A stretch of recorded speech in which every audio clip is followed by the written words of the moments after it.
Time now for the voice of the land on the Big Play Network with your hosts, Kevin Arnold and Always Positive Jay. Well, it's not And we're live. myself and Always Positive Jay. It's myself and Ryan Mosser, as Jay is, well, I guess he's on assignment. That's what we're just going to call it right now. Yeah. As I'm going to make myself full screen just so I can see myself better here. Gosh, this new computer is really just a whole mess of things. But this is the Voice of the Land, brought to you by Greeny Sports Cards. Make sure to check them out, greenysportscards.com. We are part of the Big Play Network and partner with LPV Productions. We will talk to Chris Rose from NFL Network and John Boy Media coming up here in just a little bit at 8:15. A shorter show tonight will be done by 8:45 instead of 9 o'clock. We'll get all of our live reads and all of that stuff in. But Ryan, boy, oh boy, did we get a stunner last night as the Guardians trade Andres Gimenez, the platinum Gold Glove winner. I think people forgot he's a platinum Gold Glove winner. Everybody was saying 3-time Gold Glove winner. Oh, guess what? You should announce him as a platinum Gold Glove winner. And now he is traded to Toronto. The first baseman, second baseman, Spencer Horwitz that they got in the deal. They got a minor league outfielder as well, but Horwitz was then turned around for 3 pitchers from the Pirates organization. The main name that everybody is talking about is Luis Ortiz, that has all the stuff that you want, apparently, to be a starting pitcher. But he needs a little work and a little command, and the Guardians organization is probably the perfect one for that. For sure. I have thoughts on this. I'm going to get them out before Chris Rose comes on because I've seen Chris Rose at Chris Rose on Twitter, on X, give his thoughts on this twice now after the second trade last night. And I probably disagree, so I'm going to let Chris kind of bring me back down to earth a little bit more than I already am after last night. But Ryan, when you saw this, what went through your mind? At first, I was shocked. I mean, Andres is a fan favorite. He not only is he a platinum, Gold Glove winner, but he's an incredible defender. He makes it fun. Him and Rocchio, it looked like they were like Mario and Luigi out there. It was something really fun to watch. So I was shocked at first. Looking at it now, I actually I can see what they were doing, especially if they want to create a path for their first overall pick, Travis Manzana. Now there is one. I don't expect him to play this next year. We'll see. So I'm unsure who's going to play that position. But in the thick of things, our pitching depth was really, really poor last year. I mean, we had Carlos Carrasco pitching at one point. So we got a young guy who is very promising. And like you said, with the Guardians organization, what better organization to try to rein all those skills in and actually make a stud? They've done it time and time again. So I'm excited to see what they do once they get their hands on him. So I was in shock last night. Yeah. My wife cried. I was close to tears because Andres has kind of become, a fan favorite here. I know what everybody is going to say and what everybody has said already and why they're explaining this trade. Like, his bat has diminished over the last 2 seasons. And yeah, he's great at defense, but you need more offense. Well, the way that I look at this, you win championships by your defense. The Yankees' defense failed them in the World Series. What failed us in the first 2 games of the ALCS when that could have been more of a series against the Yankees? That was our defense. I'm not saying it wasn't Andres. Andres was the one making the plays when they needed to be made. Defense matters in this league. And yes, offense does as well. I totally get that. But you just signed him to the 7-year, $106 million extension. If this was your thought process, I probably would have given him 1 more year because going into 2025, he's making $10 million. 2026, he's making $15 million. It is 2027 where that is where it goes with the $20 million mark. I understand all the logistics. Everybody has told me you need to just accept it because this is all you've known your whole life. Like, this is how the Guardians operate, and they're still in contention. Being in contention is not enough. Right. This team is really good at getting a lot out of a little. and surprising people in seasons. You know what they're not good at? Taking the next step. And getting rid of Andres, I hope that you're reinvesting that money, but I'm going to tell you guys, you're all in next Stephen Kwan and Tanner Bybee. Those are where the extensions are going to come from. Well, they're already on this team. You made it to the ALCS when everybody thought you were going to win 70 games at best.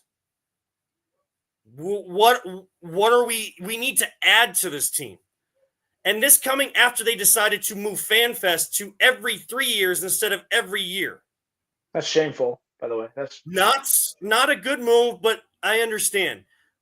This penny pinching, this money saving, it better lead to something. I'm not here to just destroy the offseason and say it's all over. Like, we're only in December. We don't even report until mid-February. That's 3 months away. We're only approaching mid-December. right. So if you're out there thinking this guy has no idea, he doesn't know baseball, you better go talk to my grandfather, because I know baseball.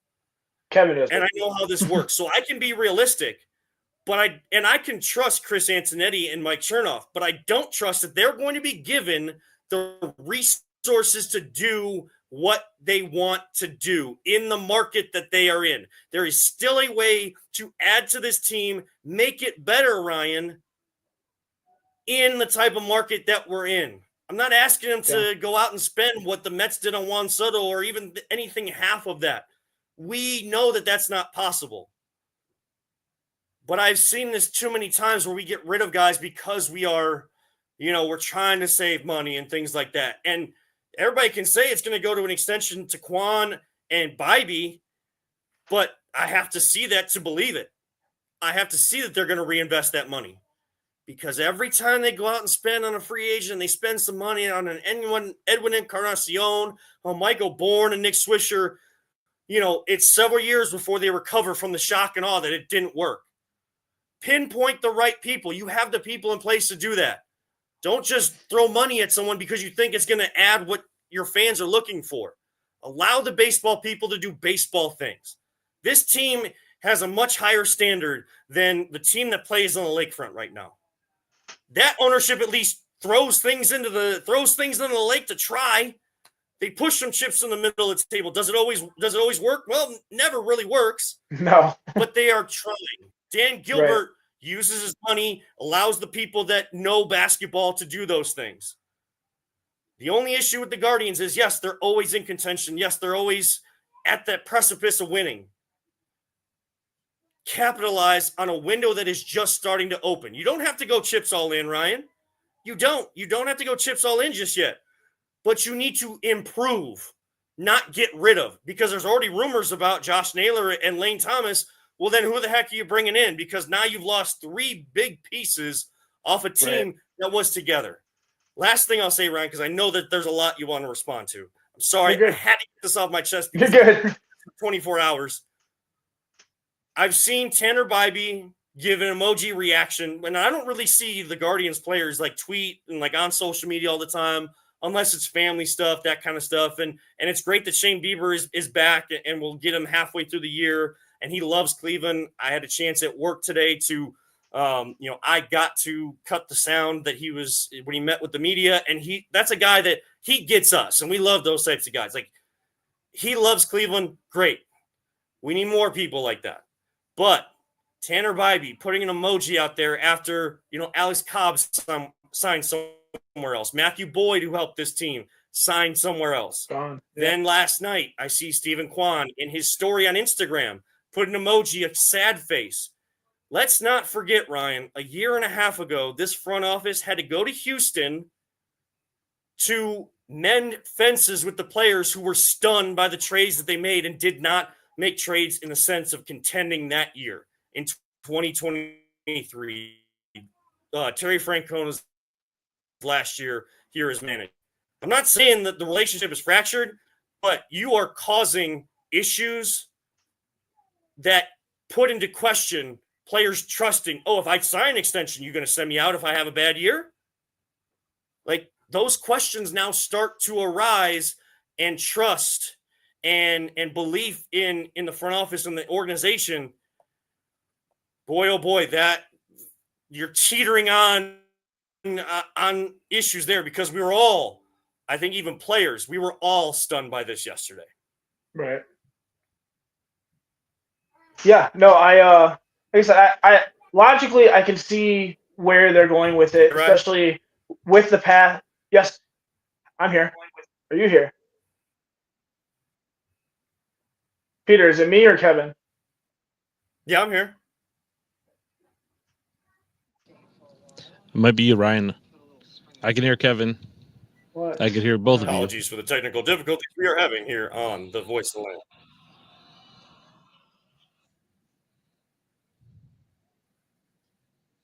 I should be back. Well, There he is. Ryan's figuring Sorry out. about that. Yep. Are you back? Should be back. Yep. Hi.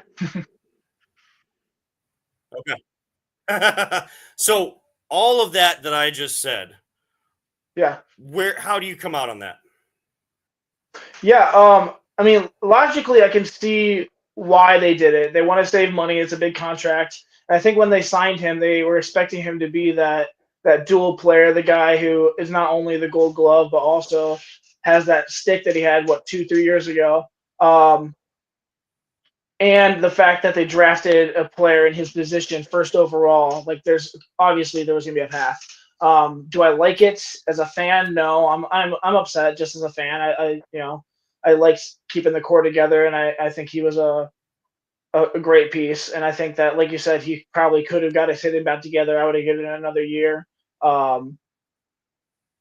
I don't know who's going to play the position next year. I don't think Banzana's going to be ready. But another thing we're talking about with the money, didn't we just have a new investor like a year or two ago? Was it David Blitzer is his name, I think? He was supposed to take over the team in 5 years as his plan. Where's that money? Like this guy's supposed to come in and start paying some players. At least that was the promise, and now there's nothing. That's it's not only confusing but a little insulting, especially when you're giving away players who or not giving, but trading away players who are fan favorites. That's a tough pill to swallow. That it's the same thing. Yeah, like you said, they continuously, are returning guys over and flipping guys over into putting quality players on the field, but nonetheless, they're not taking that next step, and it's frustrating. I agree with you. It's frustrating, and see, here's the other thing. Like, again, if you're thinking about making this move, why not? Like, maybe there's more talk about it going through 2025 into 2026, when there's 15 million going to be paid out, and you're getting closer to that over 20 million. Like, I understand all of those financial logistics and all of that.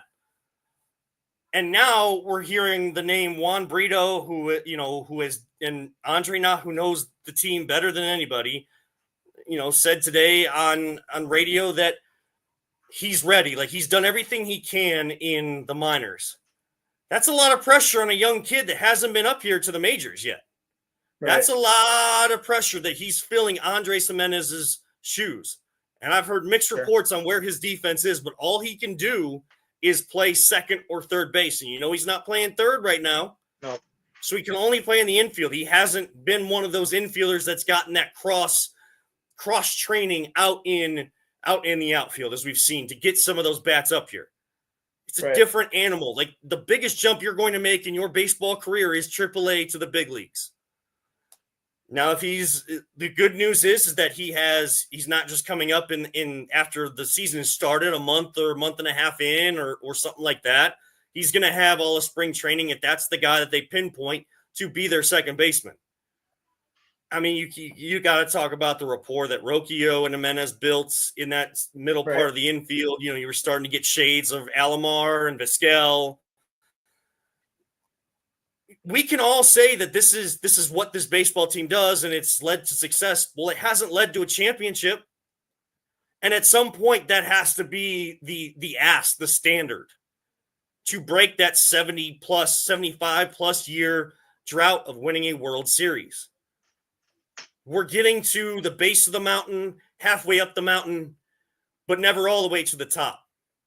Yeah. The closest we got was 2016, and that was that was because Terry Francona had been there, done that, and was masterful in how he managed. But then what happened in Game 7? The pitchers you relied upon the whole time got overused and burned out because you didn't have that extra depth, that extra person you could go to save a Corey Kluber, maybe bring him in for a couple innings from the bullpen instead of having to have him start 3 of those 7 games in the World Series. Right. I mean, again, I'm only doing this because I care. People that are frustrated, I'm sick of people saying that this frustration, Ryan, is all like we're pushing our Browns frustration onto them. I've been apathetic to the Browns for a long time. If you're numb to that, like you're not going to care. If people didn't care, we wouldn't be saying this type of stuff. So please get that argument out of here. I know that I say everybody's open to their opinions, and I respect all of them. I understand them. I understand where people are coming from with that, but that is absolutely ridiculous. I'm sure there are some people doing that, but that's because they don't actually watch the baseball team and they just want to vent and yell. That's all I it think really is. Chris is here, by the way. Yeah, we'll get him in here in just 1 second. But, of course, we got to talk about our friends. Man, we didn't get a chance to do this last week, Ryan. And I apologize sincerely to our guys at Greeny Sports Cards. They are the largest producer of sports card shows, and they have a sold-out show coming up December 28th. Let me get you the area for that because I just saw this come up on Facebook today, which is, I'm always looking. I'm always trying to over-deliver for our partners here, Ryan. And it is the Broadview Heights show that is already sold out. There's going to be plenty of deals going down 9 a.m. to 2 p.m. Woodside Event Center at St. Michael's in Broadview Heights. You can get more information. Call 330-486-5519 or email cardshows@greenysportscards.com. Go to greenysportscards.com for all that information. We welcome in our guest at this time as we continue to talk Guardians and a big trade last night. I know that this guy had a very realistic approach to this and knows more about the game and will forget more about the game than I will ever know from John Boy Media and NFL Network. Cleveland native Chris Rose back on the program. Chris, APJ says he's sorry he couldn't make it here tonight. He had to babysit some of his nephews, but appreciate you taking some time to join Ryan and myself tonight. Yeah, I've been down that road. I've been an uncle since I was 14. My sister was a senior in high school when I was born. So I understand that. That's much more important than listening to whatever we're talking about. Well, we are talking about the trade yesterday of Andres Gimenez to Toronto. Spencer Horwitz comes back, and they send him off to Pittsburgh. And the big name coming back in that deal out of those 3 pitchers from the Pittsburgh organization, Luis Ortiz. Mm-hmm. Chris, I know that you even, you had a couple reaction videos last night on this. For the fans that, I will admit I was outraged last night. I have become more realistic, but there's still some frustrations around it. Fans like me, how can you explain what this team is doing and what we can expect from maybe more from this offseason? Well, I mean, I get the frustration. In a very short time, Andres Gimenez became a handful of players that has really endeared himself to our community, right? I mean, it's pretty simple. The way he plays defense, it's like the right side of version of an Omar Vizquel. I mean, that's how good he was at second base. I was on a Toronto radio station earlier today, and I kind of compared him to when they traded for Robbie Alomar over 3.5 decades ago. And I said he's that good, and he might end up being the shortstop, depending on what happens with Bo Bichette down the line. I tend to look at things like this, guys. I'm not going to scream at the top of my lungs and say, Paul Dolan's got to sell the team. Right. What does that do? I mean, it doesn't do anything. And I heard you guys talking before I was on. At the end of the day, where do you want to see them spend? Do you want to see them become a top 10 spending team? Because I don't think that's realistic. Top 15, I don't think they're going to be there yet. The reality is that since 2000, I believe there have been 3 teams that have won the World Series with a payroll in the bottom half of Major League Baseball. There's been a lot more that have made it to the World Series, but haven't won it. So it's an uphill battle when you are a bottom half payroll team, that's the way it goes. When you're a team like the Cleveland Guardians, it's even a thinner needle that you have to thread. Because coming down the road were 3 years of $23.5 million being owed to Andres Jimenez. And on this team, you can't have a 632 OPS and get paid $23.5 million per year. You just can't do it. It's not going to be possible. Then it'll be Jose Ramirez, Andres Jimenez, and a bunch of guys on rookie contracts. Now, if you want to sit here and complain that the money saved from this deal, that Paul Dolan will not reinvest it in the team, if that comes to fruition and he doesn't make any more moves that help this squad, then it's a real problem. But if he does take that money and reinvests it in other areas, then I can live with this. Chris, is it enough if it's reinvested in just the extensions of Stephen Kwan and Tanner Bybee? Not at this point. No, that's not good enough. That would be a tough sell to the Cleveland fan base. Look, I also heard you saying, well, maybe we can do this next year. Maybe, he makes 10.5 this year, and before he makes 15.5, you could trade Andres Jimenez. If he had another year similar to the one he had this year, where he was a bottom 5 offensive player in terms of everyday ball players of an OPS level, he would have been virtually untradeable. Or what you would have had to do was do one of two things.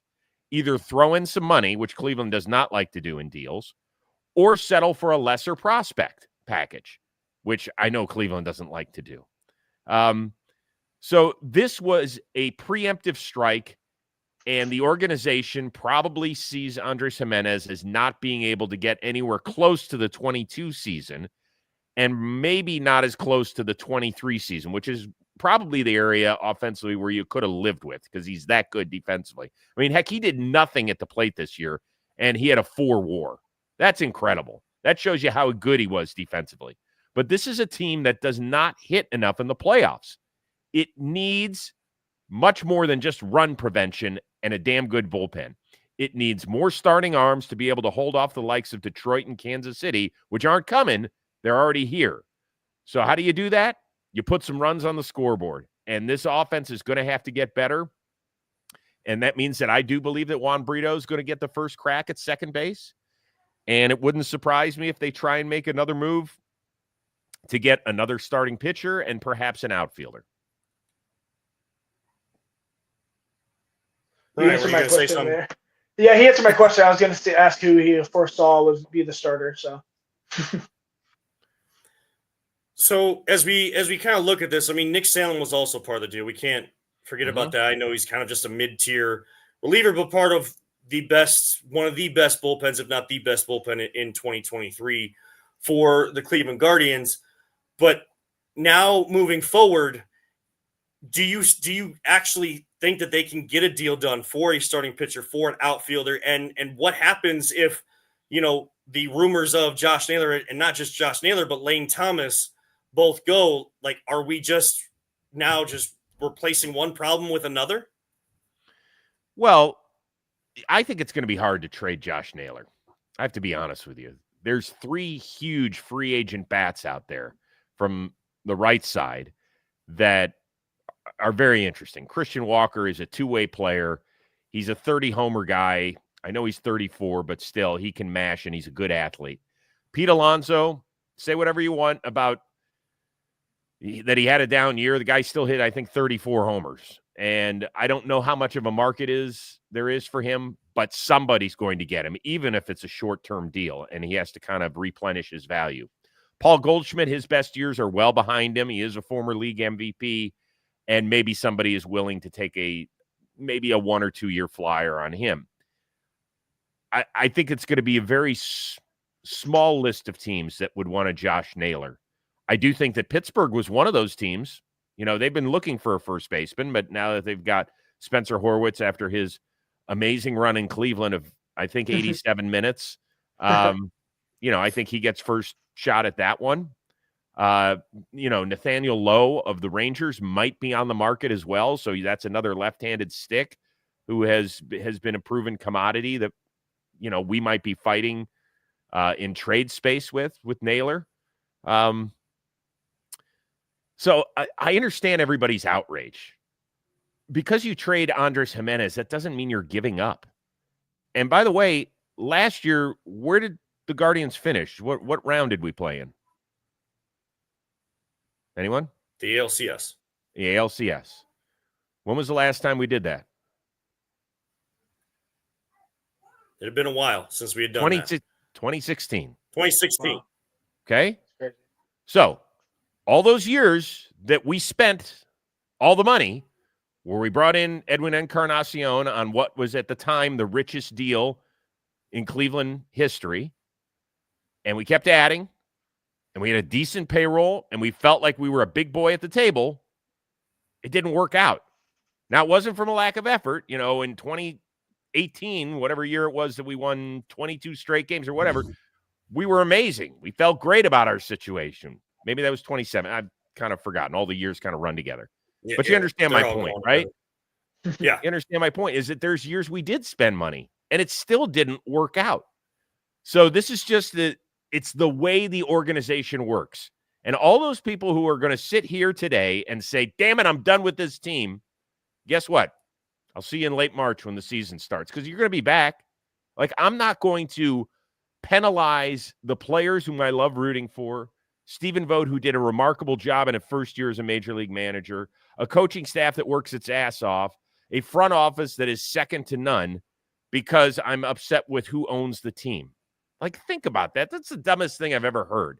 You're entitled to that opinion, but I don't think it's smart. I mean, really, you're going to stop rooting for the team that you've loved because the owner's not spending money. Is that it? They did pretty well last year. They gave us some great memories. Amazing.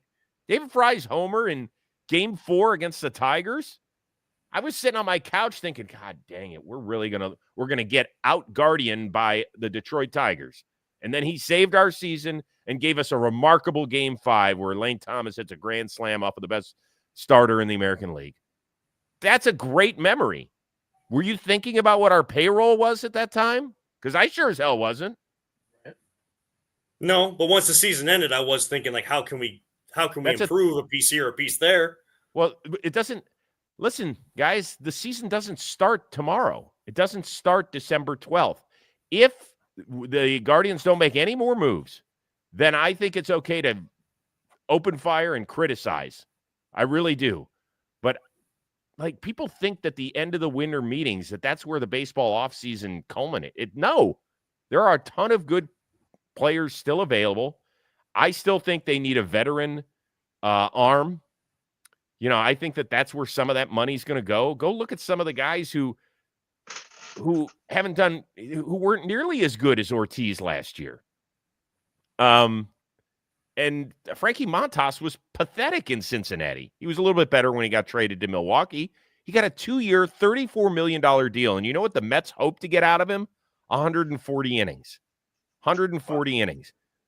If we get 140 innings out of Mr. Ortiz, which I think is probable, they're going to pay him 1/17 of what Frankie Montas just got. And they're probably going to be better innings. So that's how you have to think about it when you are a Cleveland Guardians fan. Do I wish that Uncle Stevie was our owner, bailing us out of problems by being able to throw $765 million at a guy and not even blinking? Of course. But that is not the reality. Are there any expectations for Chris, someone that they Shane Bieber did pay this this offseason? Sorry, guys. What? Sorry, are there any expectations for Shane Bieber to come back this year on a 1-year deal? Obviously, it's a prove-it deal, but come back and contribute to this team? Yeah. I mean, yeah. Of course. This worked out, I think, about as well as it could have from Cleveland's standpoint. I think he will be like a pickup at the All-Star break. That's what I would presume. Okay. I haven't talked to Shane about his surgery. All I've said along the way is just shot him a few texts. Hope you're doing well. Hope you're feeling great. Good luck with the baby. Things like that. I haven't gotten into, hey, when are you coming back to pitch? Like, that's right. There will be plenty of time to answer those questions. But I do think that he will be. Hoynesy did that today. Hoynesy did that today. Yeah, did he? Hoynesy did that today. Yeah. Good. The one person who covers baseball in the city of Cleveland did it. That away. Way to go, gang. Represent.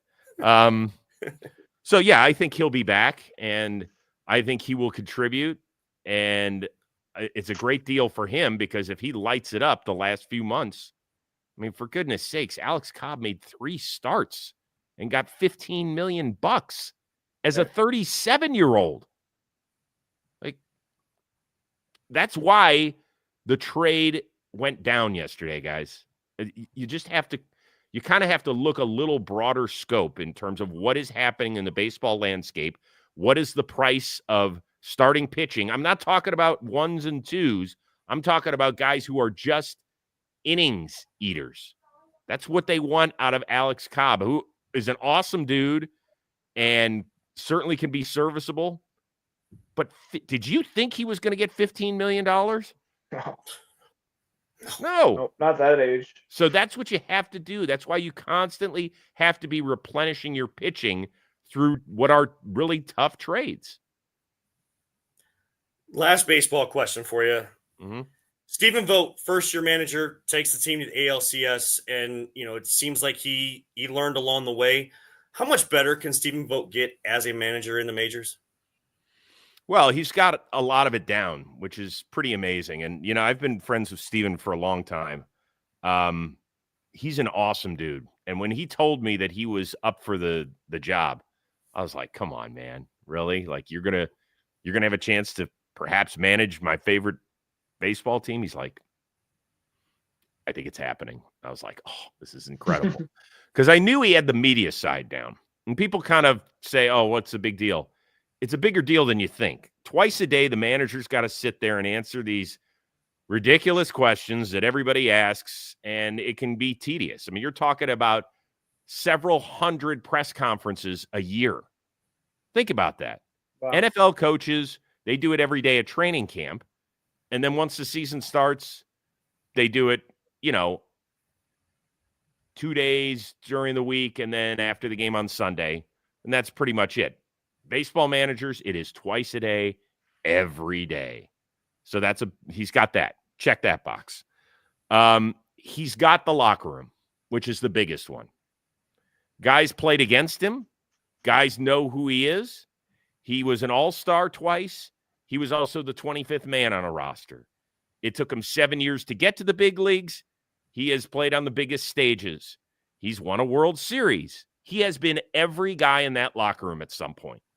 He's never talking down to anybody because he has been at the bottom. And he can speak the same language as the guys who are at the top of their game, too, because he's been there. The strategy, listen, I think managers are a lot like offensive coordinators. You can't stand them, like when it comes to strategy. Why are you doing this? And why did we pitch to Giancarlo? I was asking the same question, and I'll have time. Hopefully, I'll ask the same thing, when I see him next, because I'd like to know. But at the beginning of the year, did any of us think that we were going to be playing in Game 5 of the ALCS? Because I sure as hell didn't. I don't know about you guys. I thought we were going to win between 76 and 81 games. And they gave us an amazing, amazing year. And I do think that he can get better. And I know that, more importantly, I know that he thinks he can get better. Chris, before we let you go, got to ask you, of course, about the team that tends to rule the conversation here in town. Mm-hmm. But we'll just save it for one question. Browns are out of it. They're still playing for Kevin Stefanski. In terms of front office and coaches, is there any changes you want to see that's in your head right now that you want to see for this team going into 2025? Well, I'll start with this. I don't think you change your head coach. I mean, I know that he hasn't had a good year, but I think that the organization has had a disastrous season, and I can't exactly pinpoint it outside of the quarterback play early, which obviously has had some sort of carryover effect. Andrew Berry, his draft picks have got to start hitting. He's got to. Yeah. When they then didn't have first rounders in 3 consecutive years, it puts a lot of pressure on certain guys hitting. JOK has hit. Greg Newsome has been okay at best. Cedric Tillman has shown flashes. But Anthony Schwartz, long gone, never did a thing.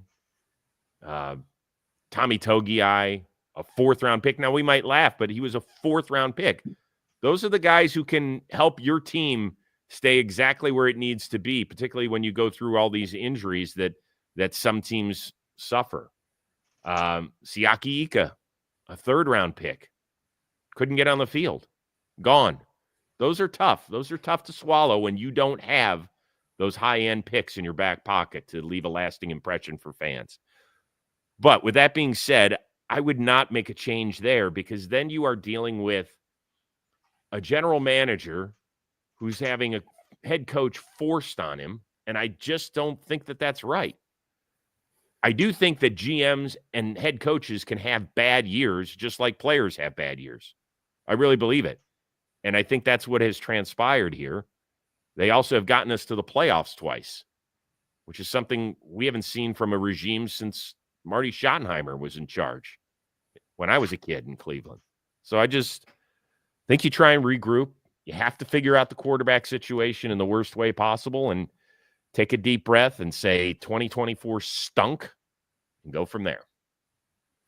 Well, Chris Rose, John Boy Media, NFL Network, Cleveland native, and friend of the program. Now he's been on multiple times on this show. The last time I was telling you I was having a kid, getting a house, and all that kind of stuff. There you go. Things have settled down. So, we're just riding with the one right now and making it through, Chris. We appreciate you taking some time tonight to join us. It's my pleasure. Is that a Santa cape behind you? What's going on? It's just a blanket. Just a blanket. Just a Christmas kind of blanket to kind of give that kind of feel. How cold is it in my hometown right now? Oh, it's supposed to get down in the teens to single digits tonight. Yeah. Okay. Lovely. It's snowing outside my window right now. So it's snowing? Yeah. Okay. I heard a plow truck come through just a little bit ago. So yeah, probably snowing outside too. I won't tell you what it was. I won't tell you what it was out here. I appreciate that, Chris. Chris Rose, thank you so much for joining us. Thanks, guys. Have a good day and a happy holiday. Absolutely. You and your family as well. A happy new year as well. That is Chris Rose of John Boy Media and NFL Network. Again, Cleveland native, always willing to tell it like it is. And did he put me back in perspective a little bit? Yes, but there's still issues that I have. And I think he was saying, it's okay to be frustrated, but it's the people that are just basically I'm all out, fire the, sell the team, Paul Dolan and all that. That type of stuff that's where the unrealistic element comes in. And that's where someone that's frustrated about the Browns, that's where it's right to say that person is just venting onto another team. I know that this team can win, and I know that this team will continue to have success and excellence. I'm just pushing for more. That's all. And I'm pushing right now instead of saving this conversation for February and early March when some of these free agents, as we've seen in baseball recently, Ryan, free agents signing late into the offseason and even into spring training a little bit. I don't want to be pushing this conversation then.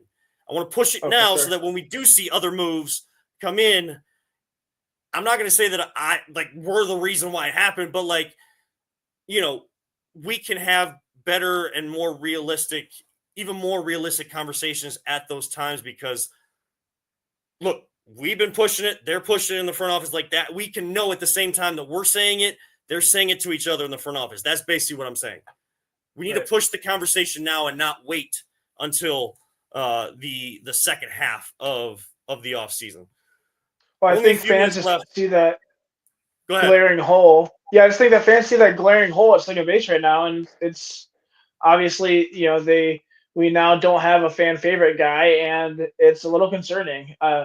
Chris is right. It's way early, but all we can see is what's presented to us at the time. So hopefully they fix it like he said, and if they don't, I agree, it would be a travesty to this team. So.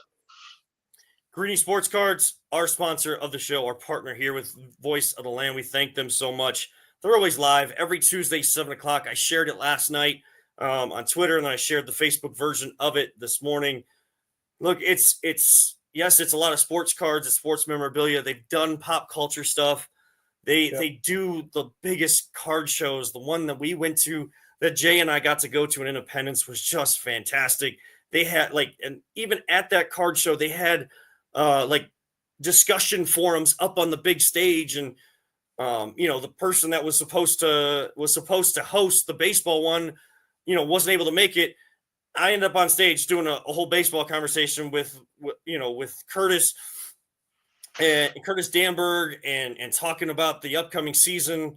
I don't really want to relive that day because, we were talking Shane Bieber, and then that very same day, 30 minutes later, before we did this show live from the card show, news came out, but yeah, just reach out to them. greeniesportscards.com. I'm telling you, these guys do it and they do it right. And there's a lot of there's a lot of intrigue into sports cards still.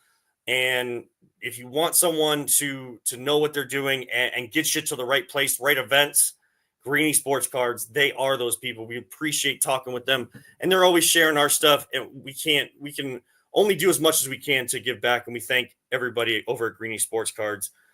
I know, Ryan, we wanted to get into some of the other stuff. Browns 3-10. I don't really care that Taylor Swift's going to be there this weekend. If she is, Yeah. that does nothing. I'm apathetic to all of it. If they win, great. You prove that you can beat the defending Super Bowl champions who have barely lost this year, winning single-digit games, single-score games all year long. And yet, if they do win, Ryan, I almost feel like a slap in the face. Yep. I don't want them to win. No, for selfish reasons. Because if you beat we're out of it. We're out of contention. If you beat the defending Super Bowl champions, why? Where was this in other games? So I appreciate them still giving effort and playing for Coach, and I think that's why Coach Stefanski will still be around next year. I understand what Chris is saying, Ryan, in terms of the GM, and I've kind of said that. The person I want to see go is Paul DePodesta. What does this guy do? And how much power does he have? And if he has a lot of power, get that out so that we can, turn a corner. No, he's got dirt on somebody. That's what he's got. Yeah. It's the only logical reason. So go back to baseball, Paul. Go back to baseball, please. Not in Cleveland, though. No, not here. We got plenty of good guys. He'd be in San Diego anyway. He wouldn't come to Cleveland. You'd see him even less if it was for the baseball team than the football team. Right. The other stuff that's going on. The Cavs were on a long break until Friday because they didn't make the NBA Cup. They're still playing well. Evan Mobley, it doesn't sound like his ankle injury is too severe. Right. And they're facing below 500 teams. So I wouldn't be surprised if we don't see Mobley the next 2 or 3 games. I'm not going to freak out, though, if we don't see him, because I've heard from Brian Windhurst, an ESPN insider that knows the league, is hearing all these injury reports, Ryan. Look, if Mobley doesn't play against these below 500 teams, I think that this team should still beat them and add to their win total right now over the stretch where they can actually practice. I think that's the best part about this break, is they can actually practice again when they couldn't to start the year and playing more games than anybody else. Yeah. The only thing that concerns me with Mobley not possibly playing the next few games, he hit 5 3-pointers in the first quarter just 2 games ago. He's finally getting hot. He's finally hitting those threes. I would like to see a little consistency, and now all of a sudden he's hurt. So I'm a little nervous to see how he comes back and how he responds, because he was on fire, and I hope he continues. Yeah, he was starting to find that rhythm of, find the rhythm from the work he put in. You saw his videos in the offseason of him shooting a bunch of threes and trying to add that to his game, because we can all say that he has to add that to his game, but it takes the player to take onus, take responsibility, accountability. There's a lot of accountability with the Guardians. That's great. There's a lot of effort and energy and effort with the Guardians. Same with the Cavs. That's why these conversations happen. That's why frustration happens, because we care. So yeah, him losing that rhythm, you hope he can kind of get that back. Maybe it takes a couple more games once he does come back. We'll see what the injury report looks like. Max Strus is coming back, though, according to Shams Charania, now with ESPN, filling in for Adrian Wojnarowski, who I believe is dealing with some health issues, even though he is the president of basketball operations at his alma mater. But we wish the best to Woj and all those Woj bombs. Shams now takes over and says Max Strus is coming back. Well, be good to see him get back into a rhythm as well and have that another shooter you can go to and just make this team more dangerous. For sure. The last thing to touch on probably tonight, Ryan, I mean, we can preview the playoff game next week. We can definitely do that with Ohio State. The OHIO bill. Did you see this? I did. It's dumb, but it's funny. I don't think anything's going to come to fruition, but it's hilarious to think that somebody planting a flag could be a felony. That's insane. Well, and only at Ohio Stadium, I heard some people like making the joke, like, "Hey, you can't go to Kent State, you can't go to Akron, you can't go to these fields, and you can plant the flag all you want, but not at Ohio Stadium." The worst part about it, Ryan, is that it like a team that is being questioned and were booed off their own field and lost a fourth time in the road to that team up north, and it stings and it hurts because that's the last memory we have. You cost yourself a chance to go play in the Big Ten championship game. Now everybody thinks you're just going to fall flat on your face at home out of the playoffs when you have a championship level team. The worst part is more of that negativity gets pushed onto that team because this guy, this politician, decided to do this. Ohio State had nothing to do with it. Right. And if you listen to a guy like Bo Bishop who covers stuff in Columbus and then does Cleveland Browns daily and Browns stuff up here in Cleveland, he even said today, he said, Ohio State is not pushing for this. They're not connected with it. It's just this guy just trying to make a name for himself. And guess what? We're talking about. I'm not even going to say his name. I know what his name is. I'm not going to say his name because I'm not going to give him that credibility. Right. That's the only thing I could see where it would have any backing is it like inciting a riot or something like that, but that's still pretty loose. It's just subjective to a reaction, so it's all for publicity. It's dumb satire. But hey, guess what? College football gets a coaching legend next year. Yeah, Coach crazy. Belichick goes to North Carolina. I'm not going to make the same jokes that other people are making. I'm not going to do it. That's not this type of show. We got plenty of programs, great programs on Big Play that will make those jokes for you and for me. You go find those, go to bigplay.com and all of our shows are right there. Ryan, anything you need to get off your chest before we close this one out tonight? No, I don't know. I kind of disagreed with Chris about the Browns. I'm ready for Kevin to go. I'm ready for Andrew to go. I'm ready for a clean slate. I don't trust Andrew Berry making any picks. He didn't even bring up Jed Wills, who's making a business decision still, and his decision is that he sucks at football. I know, and I'm sure we can bring Chris back on when it's if we want like a big time football conversation because tonight was more about baseball, and he knows a lot about both angles, and we knew we would get some realism there, and it definitely helps those like myself that were maybe still holding on to maybe more frustration than I should. Excuse me. But I think the one thing we can all agree with Chris on, though, is if you're going to make a change, it's got to be both or none. See, the thing that I found interesting with that is forcing head coaches. Andrew Berry was forced Kevin Stefanski. Kevin Stefanski was hired first. So it would just – they did it last time. They could do it again. Right, but I think the only difference there is both were trying to establish themselves in those positions. They were working together to do that, and I think that they were aligned, and they're still kind of aligned in the way that they want. The issue with bringing in a GM, while Kevin's already here and has a way to do things, now this GM has a different mindset, and we're just clashing the whole time. We've seen that here in Cleveland. We've seen it all here in Cleveland. And whatever hasn't happened yet in the NFL, it's going to happen here in Cleveland. Like that's the place to get the first one out of the way. I think forcing that marriage now with Kevin Stefanski established and a GM coming in to a different organization with a different philosophy, I think that's where a bigger issue is than when they brought these two guys together at the start of both of them taking on a new job and the highest job that they were looking to get in their line of profession. I think, and that's not to disagree with you. That's just how that makes sense. Makes sense. Yeah, I'm in draft mode. I'm ready for the draft to start. I hope the games are entertaining and fun. I hope we do win if Jameis can allow it and don't throw interceptions late. But if we don't, I'm not upset because I want to lose every game and get a better pick. So I'm just doing mock drafts every day and just waiting until April. So. Cleveland's been waiting for mock draft season because we haven't had a first round pick in 3 years.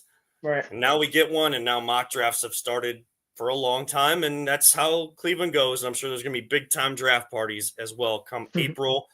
But there's still some left of 2024. We thank our partners with Greeny Sports Cards. We will be back next week. Somehow, some sort of combination of all three of us will do a show next week, and then we'll figure out the holidays. After that, maybe take a holiday break for a couple weeks and then come back 2025 even stronger. But there is a show next week. Plenty to still talk about. We appreciate everyone tuning in tonight. This has been the Voice of Land on the Big Play Network. And again, thank you to Greeny Sports Cards, for Ryan Mosser, for Peter Tellep, producing in the background. I am Kevin Arnold.